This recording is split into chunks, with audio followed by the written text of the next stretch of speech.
We have a number of resources available for members regarding financial hardship policies in your practice. And of course, we all have patients that come into our practice that have financial need. The question is when can we give discounts? Of course, there's limitations that are placed by PPO contracts and of course Medicare when we start talking about gifts and inducements, anti-kickback, and things along those lines.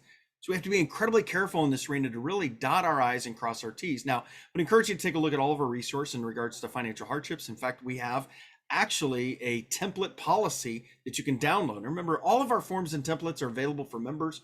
Jump out to ilchiro.org.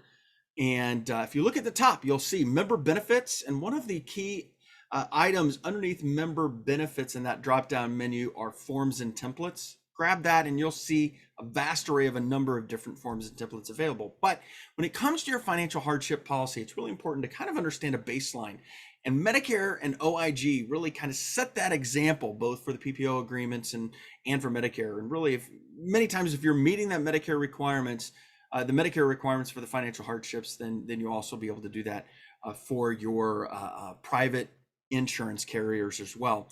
Years ago, the chief counsel to the inspector general testified in front of the subcommittee on oversight and investigations and laid out the requirements that they have and the safe harbors that they put in place for providers. Primarily it was for hospitals, but this is an easy example to be able to point to in how to provide financial hardship and reduce fees for your patients that have financial hardship. So what did he lay out there? Well, first of all, they said that you may consider these things: the local cost of living, a patient's income, assets and expenses, the family size, and the extent of their overall medical bills. All of those things could be taken into consideration in your financial hardship policy. Now, this is really important. They also laid out, or he also laid out in his testimony, what the guidelines must include. Well, first of all, the guidelines have to be reasonable, they have to be objective, they have to be appropriate for the location, they must be documented, and they have to be applied uniformly. So there's a lot of information out there on what to gather, and you'll see in our template form, we talk about gathering assets and income and family size and those types of things to be able to uniformly apply a policy in your practice. The call that we received recently was from a doctor who said, "Mark, I've got some patients that really are reluctant to share that information with me."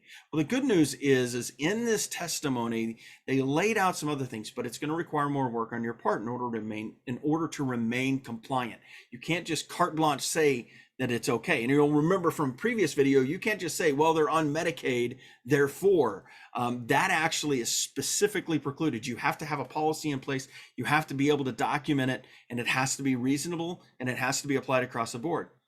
But in those cases where a patient is reluctant to share that information, they do give another alternative, and that is you can have interviews and additional questionnaires for them.